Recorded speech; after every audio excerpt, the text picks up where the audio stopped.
Mislukking en sukses is nie skielik nie. Ek sien die kans om oornag 'n sukses te word is minder as 1% en in baie velde nader aan 0,01%. 90 tot 95% van suksesvolle mense rapporteer dat hulle sogenaamde oornag sukses eintlik 7 tot 10 jaar se harde werk was. In entrepreneurskap is die kanse dat 'n nuwe idee binne 12 maande groot sukses gaan haal kleiner as 1%.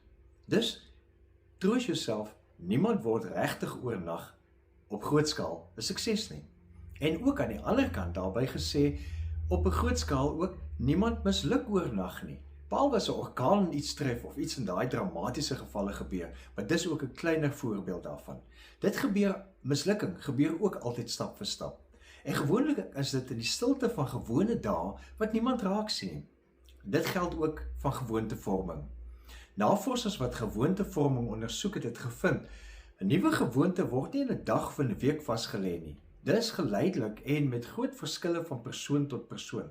Party vorder vinniger daarmee, ander stadiger, almal op hulle eie tyd en hulle eie pad. Groei is 'n proses. Dis nie 'n eenmalige, onmiddellike gebeurtenis nie. En dis presies wat God vir sy volk kom sê het toe hulle die tempel se fondament gelê het, maar nog ver van klaar was. Ons lees in Sagaria 5 vers 10. Moenie die dag van klein dingetjies gering ag nie. Die mense sal bly wees wanneer hulle sien Serubabel gaan aan met die bouwerk. Die volk wou 'n vinnige, 'n indrukwekkende oorwinning gesien het. Onmiddellike sukses. Maar God gee vir hulle iets anders.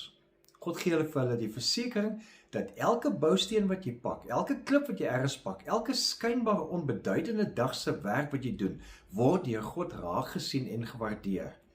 En miskien vir jou lewe nou soos 'n halfgeboude muur. Jy sien die vordering, jy sien net stof, jy sien moeite, jy sien moeilikheid, jy sien uitdagings. Maar God verag nie die dag van klein dinge nie. Hy is by elke stapie waarin jy is teenwoordig. In jou volgehoue gebed, in jou volgehoue verwagting, in jou volgehoue getrouheid, in jou volgehoue geloof in hom. Sukses is nie in die oomblik nie, dis 'n rigting wat jy elke dag kies. En mislukking?